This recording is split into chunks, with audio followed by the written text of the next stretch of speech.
And welcome back to Echoes of the Wandering Inn, where the leveling never stops. I am Geoff Lalonde. And I am Paul Morris. And welcome on back.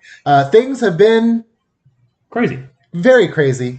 Couriers has been released, Yes. and Paul and I have been listening to it a lot. And oh my god, it was so good. It's so good. I can't wait for 4 years from now when we actually get to talk about it. Yeah. It'll be a riot. But today's episode is about chapter 26 of the Wandering Inn's first book. Before we dive in, though, I do want to say, please go ahead and check us out on the Instagram. Yes. Please remember to rate and review our podcast with only 5 stars. If you're 4 or 3 stars, we don't want to hear about it. Nope. And also, we want you to comment. So what I'm going to do is at the end of the podcast, I'm going to tell them a word to say, and then it tells them that they went all the way to the end. Yes. Is it awkward? I'm not going to say it now. Oh, fair. Yeah, I guess we'll have to wait. I guess you're going to have to wait. But today's chapter starts with with the title that we have given it. Well, I guess Paul has given it. The Unusual Night of Jess. That is it. So we start off without Jess. We do. We start off with Kilb and the Queen discussing the possibility of having workers, Kilb's friends, go to the inn. Mm-hmm. And it's interesting because it's basically Kilb trying to convince the Queen that this is a good idea. Yeah, because at the moment, Kilb's like, hey, yeah, I want to take it. I want to take these ants up to the inn. It'll foster good relations with a human who, for some reason, is not afraid of us or the Black Tide or have really any fear at all. Any past negative association. Negative association with the Antinium, which is on Israel. Very, very odd. Very odd. And I think we discussed this earlier. Well, off of the pod, but I'll bring it up right now. Mm-hmm. Even though Kilb is very not militant, but very committed to the Antinium, he to this point has not told the Queen that Aaron is from somewhere else. Mm-hmm. Yeah, which is very odd because, and we will get there. That the Queen implicitly trusts Kilb, and Kilb obviously trusts the Queen, but just won't tell her this. But for some reason, is choosing not to tell her that Aaron is not of this world. Aaron is special. She is special. Special. And so, why the Queen is basically asking Kilb, why should I let them go? Yeah, and he's just like, you know what? Hey. We haven't had any success in doing anything cool for the last 10 years. What have we got to lose? And she's like, literally everything. She's like, oh, after the last 10 years of failure, why would this fix it? Mm-hmm. And she basically says, if I let them go and this fails, we're leaving. Yeah, because the other queens, which is the first time it's been mentioned that there are other hives. Yeah, the Free Hive has never discussed it. I think other people have spoken about the Antinium, and it's implied that they've something took over. Really bad happened. There's been 2 Antinium wars, so it's fair to assume that the Free Hive is not the only Antinium place. Yeah, but this is the first time that the Antinium have spoken about the other hives. And then I believe this is the first time that we get mentioned names of other prognigators, right. Whoever this Zern or Wormver is. Yes, and not only they are other prognigators, they are the other Centennium. Kilb is not. So we've at this point now have figured out that prognigators and Centennium are different. Yes, they can be the same thing, but they are different. It's kind of like this. I was trying to come up with an example of something that's same but different, but yeah. where Prognigator is a rank, Centennium is a group of people. Group of Antinium. And so the queen is just like, hey, they're waiting for an opening, and like they will sacrifice us if it means that they will get what they want. Yeah. And Kilbakich is immediately like, I would. Have they already made that decision? Because I would highly advise against that. And I think this is kind of the moment where like we've kind of realized that Kilb is almost a higher in rank, not rank, but higher in more respected than even the Free Queen. Mm-hmm. Like he was shocked that would have been discussed without him being involved. Yeah. So just who is this guy? Really? Yeah, like spoilers. Someone very important. Kilb is very important to the Antinium. Mm-hmm. But the Queen does agree to let a certain amount of 12 specifically to go to the inn. Yeah. But the funny thing about this, that she goes, it's like she's like, so about these flies. How do they taste? I'll bring you a sample. But also something that I think is really like telling is that Kilbakich says to his queen, he's like, I will not betray your trust in me. Mm-hmm. And she's like, yeah, I know. I am aware. But like we have to have success. Or we're fucked. Can you promise me success? Mm. And Kilba's like, I'll do my best, but I'm not promising anything.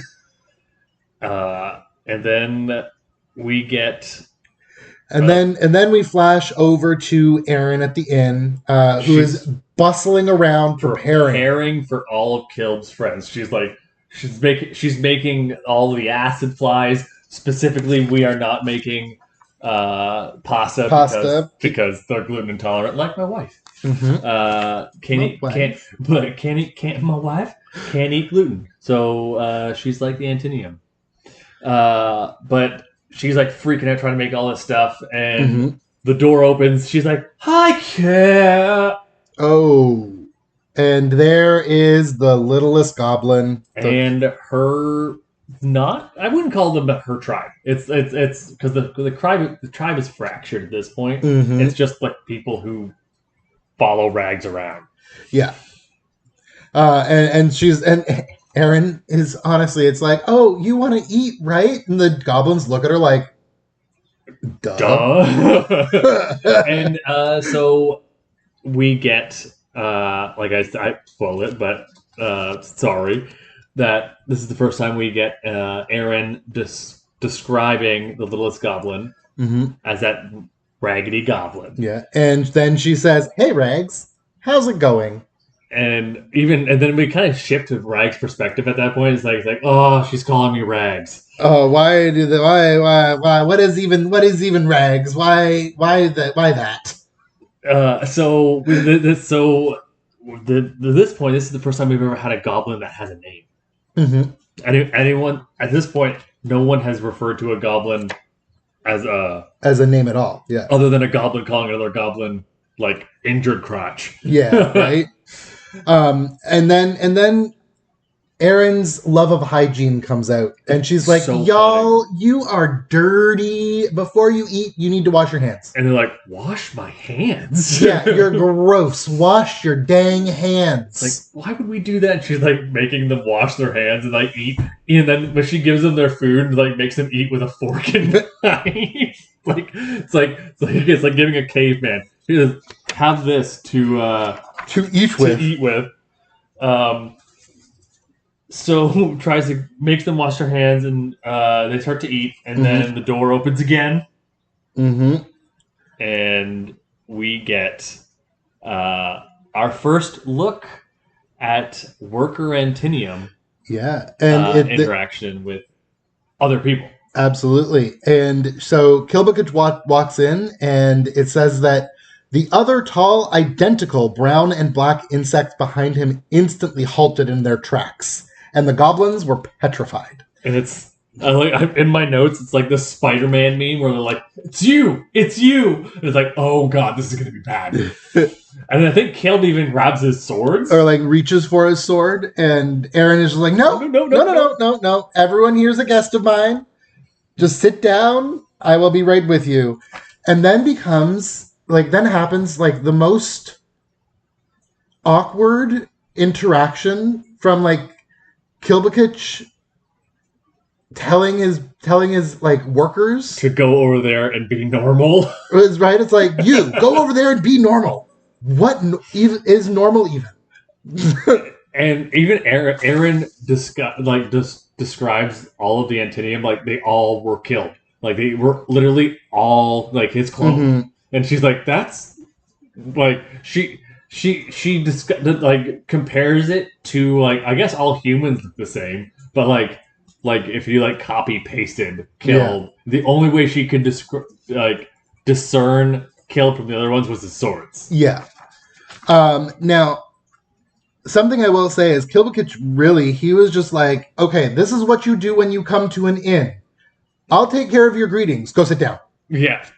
And then it's like, say sorry, or say thank you. Say thank you. And then like, every time Aaron does something, they say thank you. Like, but it's like there was not even a thought behind those eyes. Yeah, it's like, just they're following. Brain, no thoughts. And so Aaron asks, she's like, "Hey, are these your friends or like other guardsmen?" And Kilbakich, the audiobook did it so well because it was just like, ha, ha, ha, ha, ha, ha, ha, ha. You are so funny, Miss Aaron. It's like Kilb doesn't really know how to laugh, but he's heard other people laugh, and he knows that that's funny. He's like, ha ha ha ha. But just like it's a hollow laugh. Yeah. Like there's no emotion behind it. It's just it was quite fun. And then like Aaron's like giving them food and like giving everyone food, and it's like she's like. They interact with Aaron and Kilb. Anytime that they look at Aaron or say anything, he's like, "Shut the fuck up!" Yeah, like he's so like Kilbakich. It appears that he is so used to just giving orders that he doesn't really take into account anything else. He's just like, sit, like. And it's funny because Aaron, to this point, she's interacted with people in the score. Mm-hmm. And she assumed, I mean, rightfully so, that the Antinium are like any other race in the score, like Drakes, like Gnolls, that they're just normal, which the Antinium clearly are not. Yeah, and then next thing we know, our favorite tactician Drake shows up. Opens the door and goes, "Is this a bad time?" Because there's goblins and Antinium. Like lots of Antinium, and he's like, "I should leave." It's like the third, Spider-Man. The third Spider-Man's like. So then it hard cuts. I truly believe that this moment would translate so well to TV because like just imagine Wholesome walking in. He's like, "Is this a bad time?" And then it cuts to just like this silent room filled with just noise of people eating. Nobody's talking to each other. It's just tense and weird. And Aaron's just like, it's like a funeral is normally more lively than what's going on in the inn right now. Right. And so Aaron decides kind of in that moment, she's like, "Look, I am up for this challenge. Like we are going to make the best of this situation." Yeah. And so she decides to start chatting up with Wholesome and Kilbakich, who are together actually. Who are sitting together. The one exception of everyone that's here is Kilb and Wholesome are together and not with the other Antinium. Yeah. And finally, Aaron is asked by Kilb. He's like, sorry, that was Wholesome, and he's like, "Oh, like I'm quite well, Miss Solstice. Can I call you Aaron?" And Aaron's like, "Oh my gosh, please! You just make me feel like my mother." And Aaron and he goes back. He's like, "Oh, I didn't know that was an insult to your culture." She's like, but like we said earlier, like then Aaron starts thinking about her mom and gets sad. And all I thought, because my wife is a big fan of Adventure Time, and all I could think of was the episode where Finn is talking about all of the bad things that's happened to him, and then it's like, that's okay, that's going in the vault. And like Aaron just goes like, that's going in the vault. That's not, I'm not emotionally prepared to deal with this at this moment. I will put that away. Thank you. And then Wholesome asks Aaron to play chess. Yes. And awkwardly, because like I know you're really busy, but like, can we maybe play chess? Like, oh, yeah. I don't want to take you away from your work, though. Like, it's okay if you say no. Like, I don't want to do it. Like, yeah, you will.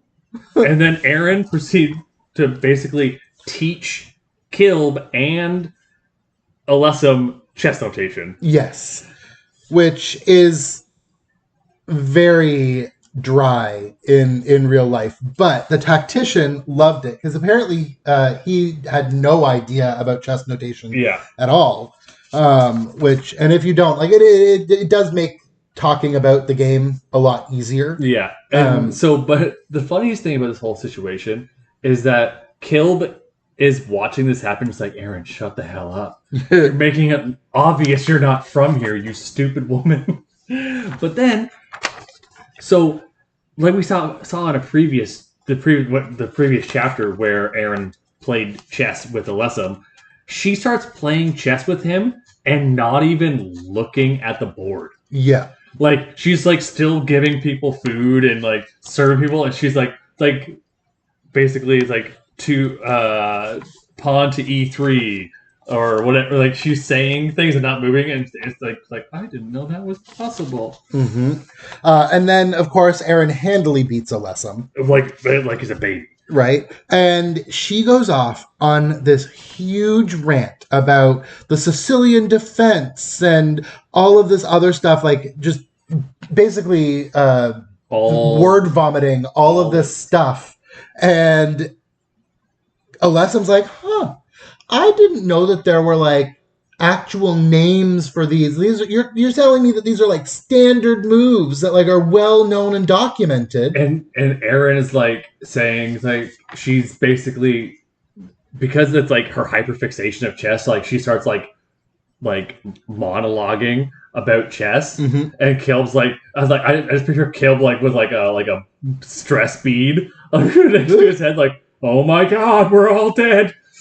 Yeah. And then of course Kilbakich comes in trying to like smooth it over, because Aaron went a little crazy there for a second, and he's like, I mean, I think there's games like this on every continent, and like it appears we're just in the presence of a master. And Wholesome accepts that at face value. Why wouldn't he? And he's like, oh well, thank you so much for like telling me this now, so I don't go to like some like walled city at some point and play and appear like a backcountry rube. Like you've saved me from huge embarrassment. Like, thank you so much. And then Aaron's like, you know what? If you guys want to still play, like, I'll just play. Well, how about I just play both of you at the same time? And they're like, okay. We know you're good, but like, I think you might be taking this just a little bit lightly.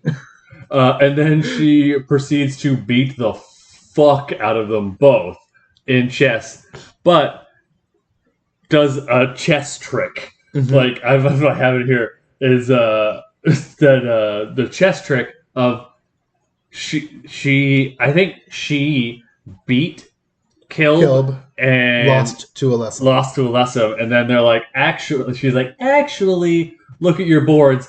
And she literally just was like a third man making the same moves as the other person on the board, and played Wholesome versus Kilb, and it was the funniest thing. Yeah. And she's like, I've always wanted to do that. I've seen chess masters do that, and it was the funniest thing. And they're like, do it again. Actually fight us. And I think then she actually does. Yeah. And then before you know it, one of the worker Antinium stands up, and Kilbakich literally almost cut his head off. Oh yeah. Instantly. He's like, what are you doing? Like, why are you standing up? And then I will say, I have this in my notes, that at this point, I think, and it's a little bit of spoiler, but not really, that at this point, right now, chess has changed the world. Yes, this is. I believe that this in this moment, chess totally just changed the trajectory of what was going on in this world. Because the Antinium the Antinium worker comes up and says, "This one will watch." Mm-hmm. And she's like, "Oh, of course, why not?" And then, like, literally all of the workers and all the goblins are watching this chess. And then she's like, "Why don't we all play?" And then she just plays chess with everyone. But it cannot be understated how cold Kilbakich was to the workers. He was he's very much like, watch. What do you mean watch? Like, don't get in the way of the innkeeper. It's rude. You should sit down and stay out of the way. And Aaron's like, "Shut the fuck up, Kelb." Yeah, she's like, no, I want them to watch. Impose away by all means. Like, come and if you want to watch, like, everybody come gather around. Like, come and watch the game. And then she shows them, like, and then she said she wants everyone to play, and she shows the Antinium how to, like, play. It's like I believe after they play a bunch of times. And wholesome finally beats Aaron. Yes. Yeah. Not beat. He draws. She draws. Like, he doesn't beat her. Are you fucking crazy? She draws him, and then like one of her French girls. Yes, like one of his French girls. So then Aaron basically teaches the Antinium workers how to play, and like shows them a special move that not everyone knows. Is like something to the effect, like how pawns can move in a different direction, and like, also played against the goblins or rags. Played against rags and got whooped. Basically, in my notes, it says Aaron proceeds to beat the shit out of everybody. Yeah, like just slams them down over and over and over again. Like the chess bully has risen, just like beating the shit out of everyone in chess. And at this point, like, she gives the Antinium, like, paper chess boards, and everyone's playing. She basically starts, like I said, she starts a chess club. Yeah, and it's like we've said before, it is so cool to see Aaron just bring people together. Like, there are Antinium, goblins, drakes, and humans in the same room playing games together, and that is quite literally, as of this moment, impossible, unheard of, impossible to conceive. No other person would have, like, if there was like a sports bet, kind of thing on this world, that would have been like a 1,000,000,000 to 1 odds. Like, we have wholesome play rags, which is crazy. Like, Kill plays rags. The Antinium start to play with the goblins, and all the while Aaron is just going around refilling food, running out of blue juice, and beating people at chess without looking. I think this is a moment in the series where, like, everything changes.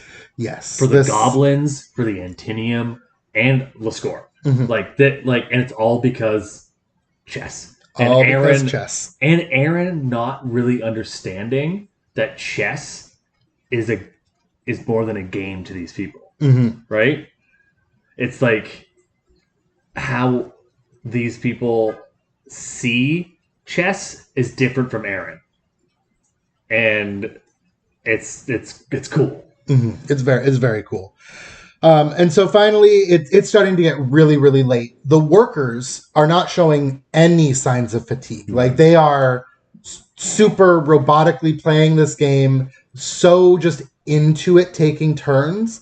The goblins are maybe not doing so well with the game, but they're trying new things and doing cool things. And so they end up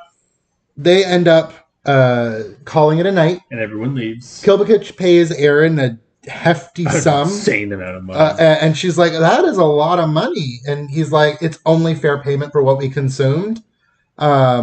and then asks for a to-go container. Acid flies for the queen. And I think Rags tries to pay, but Aaron refuses because she'd paid more than she needed to last time, so it was still kind of on retainer. And then they leave the inn. But not before Rags tried to steal one of the chess pieces. And she's like, "You can come back anytime." It's like, "Don't steal my chess pieces. I will rip off your arms." And then we're left off with a couple of different things happening after everyone leaves the inn. Firstly, Wholesome literally is like running to keep up with with Kilbakich and the Antinium, and he's like, "Hey, so you're not supposed to have those workers outside of the city. So is that a danger? Are we like, are you worried? Are you worried about those aberrations that I keep hearing about? Aberrations, maybe we're all gonna die." And he's like, basically tries to like placate him. Is like, "I will. This will be in my report to Zavara, and if there were to be aberrations, I will cut their heads off. Like, don't worry." Yeah, and then it finishes off with Wholesome being like, "I know it's late, but do you want to still play some chess?" He's like, "Can you play chess with me?" But also, we skipped one important thing. Oh, did we? We did. Erin slips the workers the chessboards. Oh, she does. The paper chessboards. Yes, she does. And she do. I think that moment is going to be big. Yeah, and I mean, so after Kilbakich agrees to play with Wholesome some more, then it flips back to the Antinium, who have gone back into the hive, and the Antinium pull out their bundles and slips of paper. And I mean, after all it is just numbers and patterns, and the workers start playing and teaching other workers how to play. And then before you know it, everyone starts to fall asleep, and everyone levels up in tactician. Levels. Right? The Antinium level, the goblins level, Wholesome levels, and it's.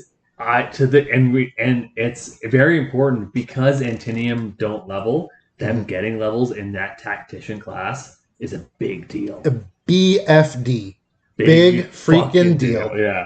And so the voice really says it's like, tactician class has been attained, level 2. Skill risk calculation obtained.